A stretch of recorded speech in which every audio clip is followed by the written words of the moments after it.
En este tutorial estudiaremos una aplicación especial de las propiedades coligativas de soluciones.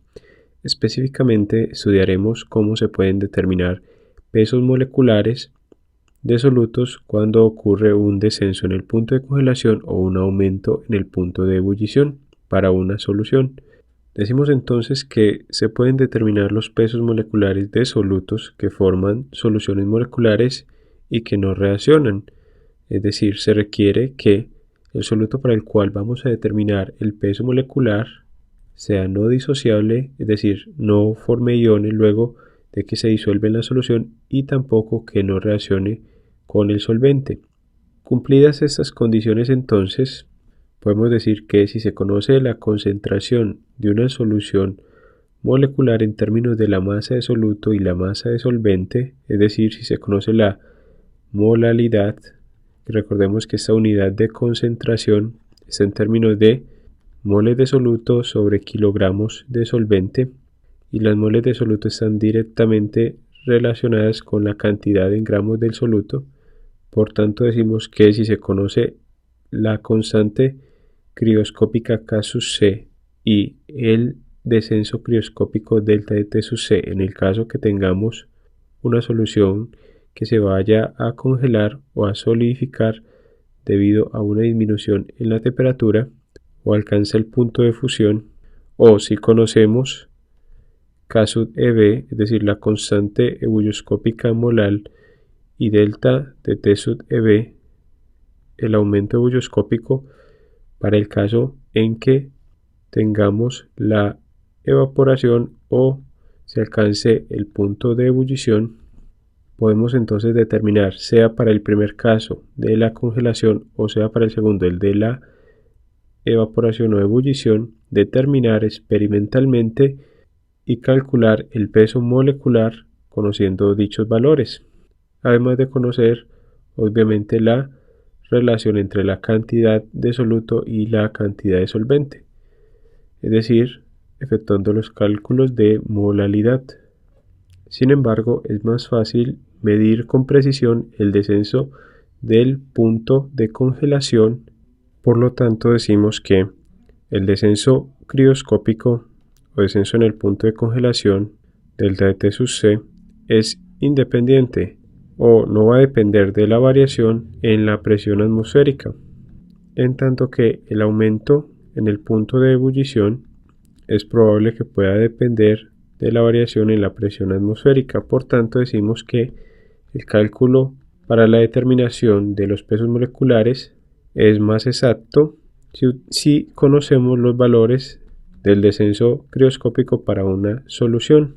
Sin embargo, puede considerarse como una buena aproximación los cálculos que implican la determinación de pesos moleculares para el soluto en una solución si se conocen los valores de la constante ebulloscópica y del aumento ebulloscópico para una solución que alcanza el punto de ebullición.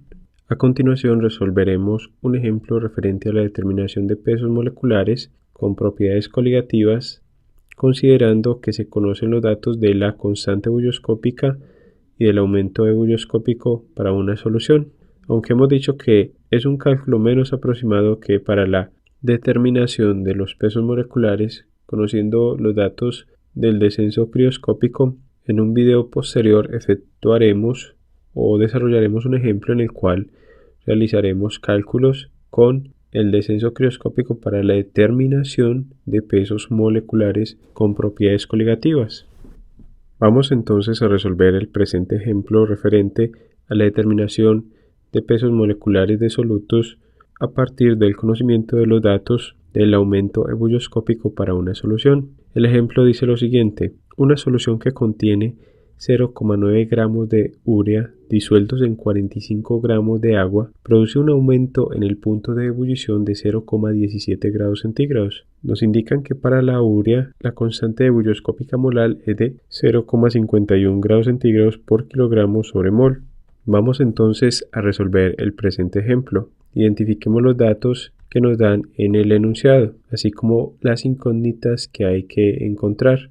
nos dicen que tenemos una solución que contiene cierta cantidad de urea disuelta en cierta cantidad de agua. Por tanto, tenemos que el soluto viene a ser la urea, en tanto que el solvente es el agua. La fórmula molecular de la urea es la siguiente: CONH2-2, y posteriormente nos va a servir para verificar que el peso molecular obtenido realmente corresponde a este compuesto. En el enunciado del presente ejercicio nos indican la cantidad en gramos de soluto, que tenemos que es de 0,9 gramos de urea. También nos indican la cantidad en gramos de solvente, que es de 45 gramos de agua. Pero recordemos que, como trabajamos con propiedades coligativas, es preferible trabajar la cantidad de solvente en unidades de kilogramos debido a la definición de la molalidad como unidad de concentración. Por tanto, multiplicamos por 1 kilogramo, que se relaciona con 1000 gramos de agua. De este modo cancelamos las unidades de gramos de agua y obtenemos el valor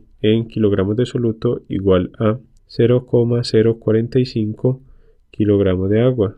Nos indican además el valor del aumento en el punto de ebullición. Por tanto, escribimos delta de T sub EB igual a 0,17 grados centígrados, es decir, el aumento ebulloscópico.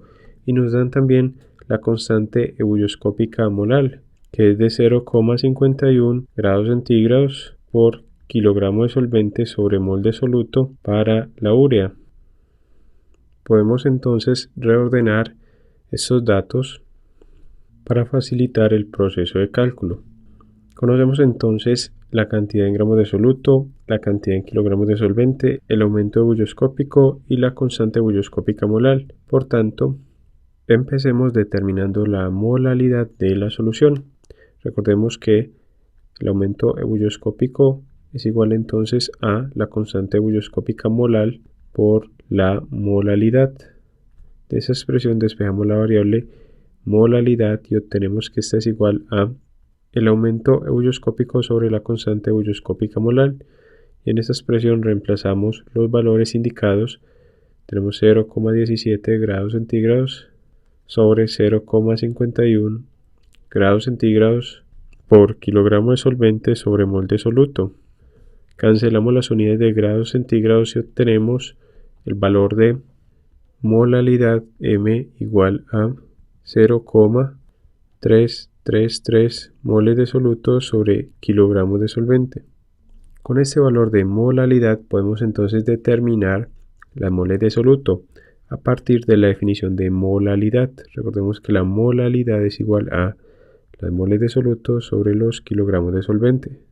De esta expresión entonces despejamos la variable moles de soluto. Tenemos que esta es igual a la molalidad por los kilogramos de solvente. Conocemos ambos valores, por lo cual los reemplazamos en esta expresión.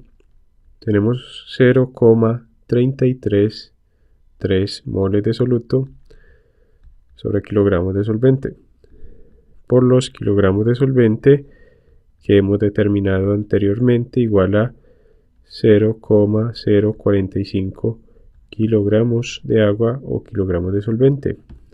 Cancelamos las unidades de kilogramos de solvente y obtenemos el valor, las moles de soluto igual a 0,015 moles de soluto o moles de urea.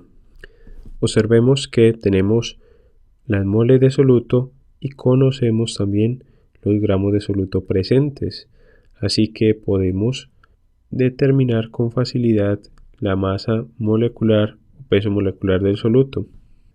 Tenemos entonces que con las moles de soluto y los gramos de soluto, es decir, de urea, podemos entonces determinar el peso molecular o la masa molecular de la urea como soluto. Recordemos que el peso molecular de una sustancia se define entonces como la cantidad en gramos de dicha sustancia, en este caso el soluto, sobre las moles de soluto. Y en esta expresión entonces vamos a reemplazar los valores conocidos. La cantidad en gramos de soluto, que es 0,90 gramos de urea, sobre las moles de soluto, que son 0,015 moles de urea. De este modo entonces tenemos que la masa molecular del soluto es igual a 0,9 dividido 0,015, lo que nos da el valor de 60 gramos de soluto o gramos de urea por mol de soluto o mol de urea. Vamos a verificar si efectivamente corresponde este valor al peso molecular o masa molecular de la urea. Para ello efectuamos un cálculo sencillo. Verifiquemos entonces que efectivamente el valor obtenido corresponde a la masa molecular o peso molecular de la urea. Para ello vamos a hallar la masa molecular de la urea. Recordemos que tiene fórmula molecular de CONH2 y lo determinamos conociendo entonces los pesos atómicos de los átomos por la cantidad relativa de cada uno de ellos en la fórmula molecular del compuesto. Tenemos entonces un átomo de carbono por el peso atómico del carbono, que es 12, más un átomo de oxígeno por el peso atómico del oxígeno, que es 16, más dos átomos de nitrógeno por el peso atómico del nitrógeno, que es 14, más dos átomos de hidrógeno por dos átomos de hidrógeno por el peso atómico del hidrógeno, que es 1, y esto nos da el valor de, como ustedes pueden verificar, 60 gramos de urea por mol de urea. De este modo verificamos que el valor obtenido efectivamente corresponde al peso molecular de la urea. Podemos decir entonces que se pueden determinar los pesos moleculares de solutos conociendo las propiedades ya sea del descenso crioscópico o del aumento ebullioscópico. Hemos resuelto entonces el presente ejemplo sobre determinación del peso molecular de soluto conociendo los datos del aumento ebullioscópico.